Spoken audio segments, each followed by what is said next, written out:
Is-Sibt 2 ta' April l-Aġenzija Kulturali għall-Belt Valletta se tella l-kunċert tar-Requiem emozzjonali u affaxxinanti ta' Mozart. Dan il-kapolavur korali se jittella taħt id-direzzjoni tas Sur Most Lawrence Renes bis-sem tal-Orkestra Filarmonika ta' Malta u l-Kor tal-Akkademija Nazzjonali di Santa Ċiċilja li hija waħda mill-eqdem istituzzjonijiet mużikali fid-dinja. Numru ta' solisti internazzjonali, inkluż is-sopran Hannah Husħar, il-mezzo sopran Rihab Chaheb, it-tenur Toby Spencer u l-baxx Carl Magnus Fredriksson se jipparteċipaw f'din il-produzzjoni unika fil-Bażilika ta' San Dominku il-Belt. Mozart ikkompona parti minn Requiem fi Vienna lejn l-aħħar tal-1791, iżda dan ix-xogħol ma tlestix qabel mewtu fil-5 ta' Diċembru tal-istess sena.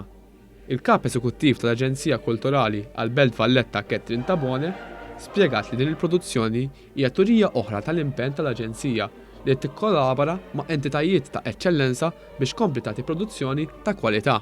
Dawk kollha li huma interessati li jattendu din l-attività jidħlu fuq showshappening.com u jkunu jistgħu jixtru l-biljetti li huma pprezzati b'mod aċċessibbli ħafna. Min-naħa tiegħu il-Ministru għall-Kultura José Herrera spjega li attivitajiet bħal dawn huma importanti għax huma attrazzjonijiet ewlenin li tiġbed in-nies. L-idea hi li l-kunċerti ma nagħmlux dejjem fit-teatri, mużika li hija barokka tismaħħa sabiħ ukoll f'binja bħal din San Dominku li hija binja knisja barokka wkoll.